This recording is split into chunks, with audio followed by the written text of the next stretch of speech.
Welcome back, everyone. Next up, we have Cosmos Holdings, Inc. It trades on the NASDAQ under the symbol COSM and is an international pharmaceutical company with a proprietary line of nutraceuticals and distributor of branded and generic pharmaceuticals, nutraceuticals, OTC medications, and medical devices through an extensive established EU distribution network. Please welcome its COO, Pavlos Ignatiades, and CEO, Greg Siokas. Welcome, gentlemen. Hello, nice to meet you. Hello. Nice to All right, meet we you. look forward to hearing your presentation. The floor is yours. Thank you very much. Very excited to be here. Right beside me is Greg Siokas, who is the CEO and the major shareholder of Cosmos Holdings. And in order for us to present our organization, I will have the honors of doing that. And I would like to start by saying that this company is listed on NASDAQ, as mentioned previously, started at the 28th of February of this year, amid turbulent conditions in the market. But we were born for that. We came out of a financial crisis in Greece of about a decade. Things are looking much, much better right now. And we succeeded in achieving this milestone. So what we're aiming for, Cosmos Holdings is aiming for an increase of revenue by the end of 2025 from the financial results of 2021, which amounted to $56 million to $184 million, roughly 185 in 2025. And this is going to be achieved 60% from organic growth and 40% from targeted, well thought out M&As. So this is what we are aiming for, and in order to support that, we would like to briefly, chronologically mention what happened, when did we start, and how did we come here. So the acquisition of this shell, which was at the time trading at the OTC markets, happened in 2015. We ended up with a revenue of about $500,000 at that year. And going forward, we had 2016 increased revenues of about 6 million, 2017, 30 million, 2018, 37 million, 2019, 39 million, 2020, 55 million, and 2021, 56 million. So I'm going, going through these numbers in order to clarify that these numbers were achieved mainly from our basic income source, which was the distribution of branded pharmaceuticals throughout Europe. The milestones that happened started in 2019 when we decided, actually the CEO decided, because he's the mastermind behind that his 20-year experience within the EU countries and the distribution exportation of branded pharmaceuticals created excellent relationships with the 60 biggest wholesalers in Europe. And the opportunity that arose at that time was to deploy our own line of proprietary nutraceuticals. So we started building on that, and the reason was that the profit margins from that sector were substantially higher, and especially with the synergies created by that channel of distribution, which we're going to be elaborating more on at the later stage of that presentation. So going forward, we're expecting in Q4 of 2022 to introduce and expand the line of branded pharmaceuticals and generic pharmaceuticals for the organization. And in Q3, maybe Q4 of 2022, we will present a vertical integration by an acquisition of pharmaceutical facility, which will allow us to produce under Cosmos Holdings the branded pharmaceuticals and the nutraceuticals. So we will substantiate this increase in revenues by saying that we expect this breakdown of the revenues to be allocated as follows. In 2021, distribution amounted for about 45 million. We expect that to rise at a 17% rate, ending up to $100 million by the end of 25. And the reason is that this is a capital-intensive industry. We have been serving local pharmacies, which amount to about 1,000 for the last 15 years. This particular company we acquired, and we know that we can easily expand our business in that particular industry. The margins are going to remain the same, maybe increased by 1 or 2%. With the addition of new sectors, such as OTC products, which can be represented in Greece. Branded pharmaceuticals will amount to 33 million, and we will expand on that at the later stage. Nutraceuticals will amount to 50 million. We ended up with 2021 with 7.7 million in sales, and special projects we don't even mention, we don't even consider. By saying special projects, meaning projects relating to sales from COVID-related items. So let's go through the optics and the major framework in which we're going to be operating. And the reason is that we took advantage of a wonderful period in Greece through that crisis to have access to wonderful R&D departments, create and establish one internally, and also outsource R&D departments with the academia or other independent companies, thus creating formulations for our benefit and the scientists to amount for a low cost in comparison to other European countries. So what we did is we started with mainstream products in 2019 in order to create a proprietary line of nutraceuticals, and which provided an excellent opportunity given the fact that the cost of production and the cost of R&D were substantially lower from other European countries, and thus presenting a wonderful opportunity by selling these products initially in the area of Greece, and the pharmacies we had under our distribution channels, an immediate sales point.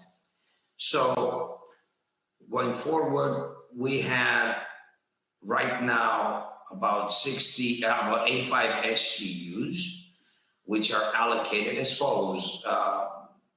50% of that are mainstream products. 30% of that, 35% of that, we would say, were enhanced formulations created by our own scientific personnel. And what we wanted to do, because we know it's a market which is growing rapidly all over the world, is to have an edge, is to have something that would give us a competitive advantage.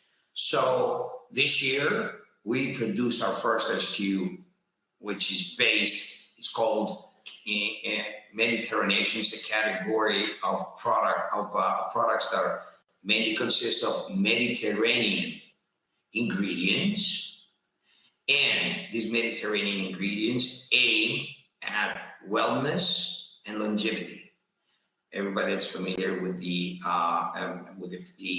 positive effects that those types of ingredients have on the human body can understand. And doing our research, we saw a market niche. We saw educated consumers looking for those products, and at the same time, we avoided all of this competition. So these products, as we mentioned before, are going to be, by the end of the year, 10, and they come from various places, from Greece mainly, Mount Olympus, island of Chios, olive oil from Peloponnese. They're consisting of these types of products: Greek thyme, honey, thyme honey, Greek olive oil, mastica, which is a unique product. And we think the acceptance that we already have from our exhibitions that we participated in, that we can build a very successful campaign. So this campaign mainly will be promoted via the exhibitions in Frankfurt, Geneva, Singapore, and London. We already placed ourselves there in order to promote that, along with the other products that we have. And the reason is that the other products, which are extremely qualitative, and the reason is that they are produced under a GMP protocol, which means that these types of nutraceuticals are being produced like medicines, while at the same time the competition produces with a GDP protocol, a much lower standards. Therefore, we can now present an opportunity to the consumer to buy something that is highly qualitative and can be more effective for the human body. So these types of unique products, our main goal and our projections are for the end of the year to be having about 130 SKUs, adding 50 more SKUs from what we have as we speak right now. Well, the R&D department is highly productive. We know we have targeted formulations, and we proceed with that. So, with more details, please, in our Q&A session, we can go forward. Expansion of brand pharmaceuticals and generic pharmaceuticals. Basically, we can categorize this as prescribed and non-prescribed pharmaceuticals. Prescribed pharmaceuticals are generic pharmaceuticals because our company is always aiming and looking for these types of opportunities in Europe, in EU, patents. Our products are both patents, and we are looking to fill that gap. And also non-prescribed, which means OTC products that we can produce. We have targeted products that we internally and with affiliated R&D departments already contemplate in acquiring and introducing. We have an excellent regulatory department, because the process for us to deploy them in EU countries is totally different than a nutraceutical regulatory process. It takes longer. We have the expertise, we have the people, and we have also, which is a result of the past experience that the leadership provides to this organization, to go via strategic allies, strategic relationships in order to place those products and provide the organization and scalability for these types of income sources. So we have also in order to expand and have a scalable strategy, we have focused in expanding our e-commerce footprint, where we have as we speak, set all the infrastructure for the company to start and sell via Amazon and other platforms our products online. I will mention that right now we are selling in the UK via Amazon. Within Q2, we're going to start selling in Germany and China. We have already strategic alliances there. We have all of the infrastructure. We have all of the regulatory process done and completed with. Singapore also. So these 4 countries are going to be having our income sources, adding sales for Q1 and Q2 of 2022. In Q3, we have Spain, Italy, and Canada. Q4, USA, France. We're trying from Brazil and India. All of those are efforts that have been not preliminary, but mature, we would say, in order to start and sell in these types of platforms. So, second step is capitalizing on the entrance and penetration from Amazon to create our own sites, and we have pursued a marketing plan with promotional efforts in order to advertise heavily and get rid of some of the additional costs that we have by selling via Amazon. The main advantage here is that we have a pretty safe profit margin in order for us to be profitable even in Amazon. As you very well know, the first year or year and a half is for the introduction of the brand, and we have to advertise heavily. So we are very well coordinated in what we're doing regarding the online sales.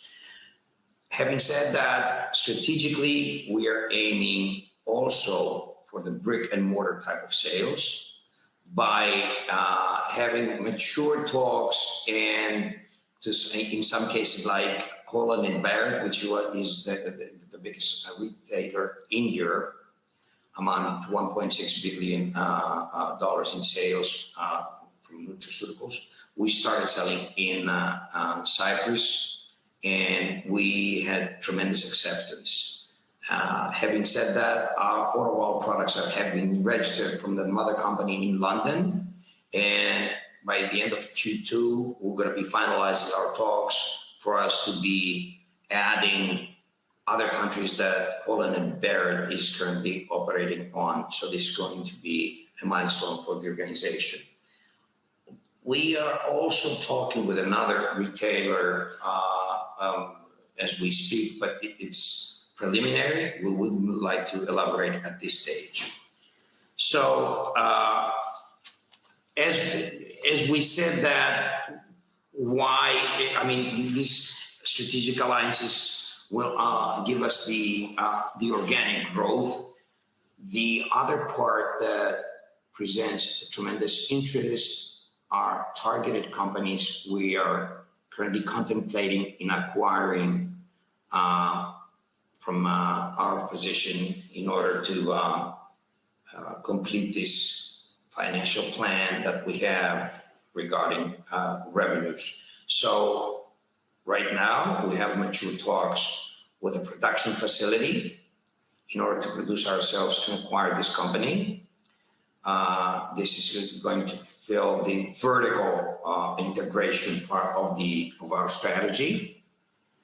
And we are in the distribution field in Europe mainly, and secondly in the United States, contemplating a horizontal integration by acquiring nutraceutical company that is currently operating in a geographical region that we don't have access to.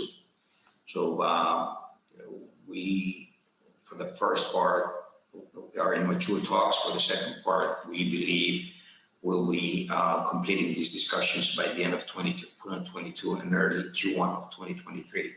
The vertical integration is going to be completed by Q3 of 2022, maybe even by the end of Q2. So this is pretty much the story of our scalable strategy for the strong growth. And we would like to mention that this could not happen if we didn't present some competitive advantages in order to achieve that. We have, as I mentioned before, unrivaled innovation and quality.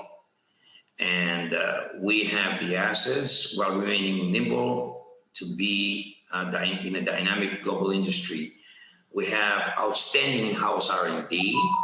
We have established relationships with top-tier independent formulators and academia, contributing to product development and market research. We have a broad distribution network. In Europe, we have built an extensive and established distribution network. And this comes as a result from the 20-year experience from our CEO with the branded pharmaceuticals and the close relationships we have with all of the biggest wholesalers in Europe. So the ability to distribute all of those products widely in Europe and secure all shelf space in pharmacies gave us the opportunity to place our other high margin products there. Regulatory expertise. We have people in nutraceuticals, prescription pharmaceuticals, all the knowledge about the registration process. We are experts at navigating the regulatory maze that erects steep barriers to entry. We have also in Greece state-of-the-art fulfillment. I mean, we have our Athens-based logistics center's robotic fulfillment system increases our efficiency and capacity by several orders of magnitude. And as I mentioned before, we have an outstanding leadership team. And this is going to be,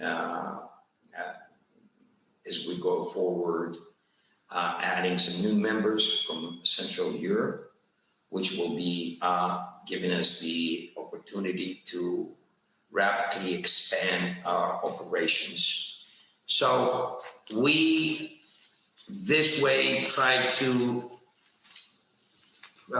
depict the current situation with our organization. We believe that this is a project, this is a company, this is an organization which is based on strong fundamentals, strong foundations, and I do not want to take more of your time. Maybe I have forgotten some particular items, but I think in our Q&A session we'll have more time to discuss about that. This was my major goal, and I hope I achieved that. Before I stop my presentation, I would like to present to you our CEO and have him say the final words on this presentation. Okay, thank you. Great. Thank you, Pavlos. The presentation given by Pavlos is a depiction of Cosmos Holding in a very realistic approach. For those who knows me, I always aim for the greater things for the organization and its shareholders. I will promise you that I will always surprise you in a very positive way. This is my closing statement for now. Thank you very much. Because I see that we have only 20 minutes and 23 minutes. Yes, that was very quick. We do have some questions for you and a few minutes left. So Linda Haynes asks, what are the advantages on raw materials? Yes, the raw materials, especially for the Mediterranean products and other products, we have access to from Greece, which means that we extract with GMP protocol. That means we get the best properties of those raw materials, A, and B, we anticipate a shortage of raw materials from China due to the current situation. We will not have that type of problem. We have accessibility, and we think this is a very huge advantage for our organization. Wonderful. Greg Stewart asks if you'll discuss your production protocol for nutraceutical SKUs, GMP, for medicines, not too common in the industry. So how is yours different or better? Because in our facilities, the facilities we're currently producing our products, we're producing our branded pharmaceuticals. We're producing medicines, and the scientific personnel operates under those standards and compliance rules. So excuse me, maybe Greg will take that from me. I want to add only that the most nutraceuticals companies, they produce with a GMP nutraceuticals protocol, but we produce with a GMP medicines protocols, and the difference is huge. There is only 10, probably 12 in global that they produce nutraceutical with a protocol GMP medicines. Only that. Okay. Lee Gordon says, from your news of May 5th, the new line of nutraceutical products, how big of a launch is that? And what percentage of your sales do you see that new line after it launches? You're talking about the Mediterranean line. This is a line, as I mentioned before, that currently consists of about 3 SKUs. And this line, actually, it's the first one is the field of olive trees in Greece. The second is the Chios mastic, and Olympus Mountains and Terra Creta and Perivoli are going to be following. So we're aiming for 6 at least SKUs. Greg always wants more. He wants all 10 to be produced at this stage. But the production team wants this to be very well thought out as a plan of penetration in the markets. We are heavily going to be promoting this via those exhibitions, world exhibitions in Geneva and in Singapore, and we'll take it from there. We have excellent acceptance rates in Greece. People are looking at it. We showed that to exhibitions by testing their grounds, let's say in Europe. I mean, mainstream products, common products, they didn't catch the eye. This was a heavy hit. So we know about the quality, we know about what it can do for wellness and longevity, as we said before, and we expect the best. Wonderful. Well, gentlemen, we do have quite a few more questions for you, but we are out of time. So we'll send them to you. You can answer on your own. And please join us again at this conference so you can give us some updates. Thank you for your time today. Thank you for your hospitality. Thank you very much. All right. Thank you. Okay, everyone, stay with us. We'll be right back.